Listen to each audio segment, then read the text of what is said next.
Mais quelle magnifique journée pour vous parler de mon mémoire de 140 pages sur l'intelligence artificielle et l'éthique. Quelle réponse du droit international! Bien évidemment. Mon mémoire, il se divise en 4 sections. La première, je parle de la protection des données à l'ère de l'intelligence artificielle, parce que si vous ne savez pas, l'IA utilise des données en ligne, notamment, en fait, tout ce que vous pouvez publier.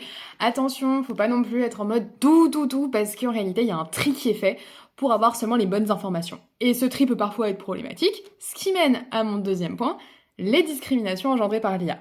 Parce que oui, j'ai consacré un chapitre sur tout ce qui est discrimination liée aux biais cognitifs que peut produire l'IA. Parfois des biais cognitifs qui sont volontaires, volontairement on va cibler certaines données, et des fois des biais cognitifs qui sont involontaires, eux qui sont vraiment problématiques. C'est pour ça qu'on finit avec une IA qui te fait, quand tu lui demandes un patron d'entreprise, mais version neutre en anglais, il va automatiquement te mettre un homme, ce genre de choses. Vous voyez un peu l'idée, j'avais déjà fait une vidéo dessus. Là, on est donc aux données d'entrée de l'IA. Mais dans une deuxième partie, j'ai parlé des données de sortie. Qu'est-ce qu'il en est quand on utilise l'IA?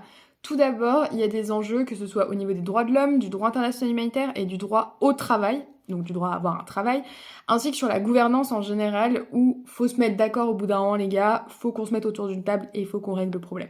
Je pense que c'est quelque chose que vous voyez souvent passer, notamment l'utilisation des SALA, donc c'est tout ce qui est armes à base d'intelligence artificielle ou autre.